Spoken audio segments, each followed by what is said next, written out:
Le président Alassane Ouattara a souligné ce 31 décembre 2025, à l'occasion du passage à la nouvelle année, que la sécurité reste un pilier central de l'action gouvernementale face aux crises régionales, aux menaces terroristes et aux flux migratoires.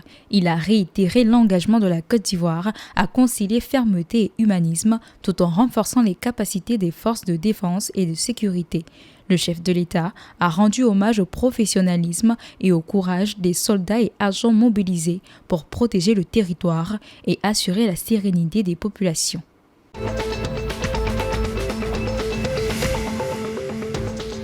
L'ancien président Alpha Condé a vivement contesté l'élection présidentielle du 28 décembre remportée par Mamadi Doumbouya, dénonçant une mascarade électorale et saluant ce qu'il qualifie de boycott massif.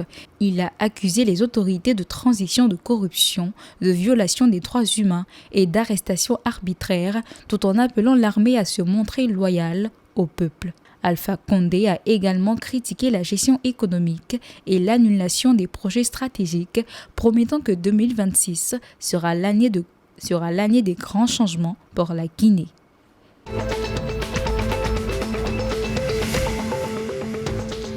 Le président nigérian Bola Ahmed Tinubu a dressé le bilan des réformes de 2025 le jeudi 1er janvier 2026 et a présenté ses ambitions pour le nouvel an, prévoyant une croissance économique supérieure à 4%, portée par la discipline budgétaire et des investissements dans les infrastructures et le développement social. Il a salué la stabilité macroéconomique de la bourse et la confiance des investisseurs, tout en annonçant des réformes fiscales et le renforcement de la sécurité face au terrorisme.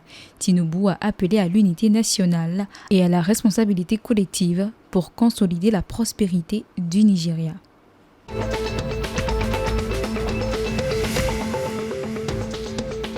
Le président burkinabé, capitaine Ibrahim Traoré, a dressé un bilan positif de 2025, ce 31 décembre 2025, mettant en avant les avancées sécuritaires et l'atteinte de l'autosuffisance alimentaire.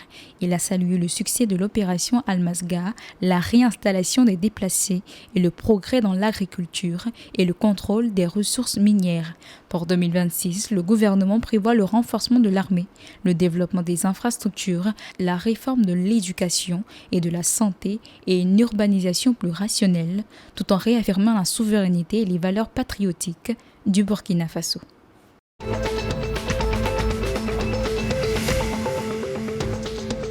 Le Medeama SC a récupéré la tête du championnat ghanéen après un match nul face au champion en titre Gold Star FC le 31 décembre 2025 à Duns Park.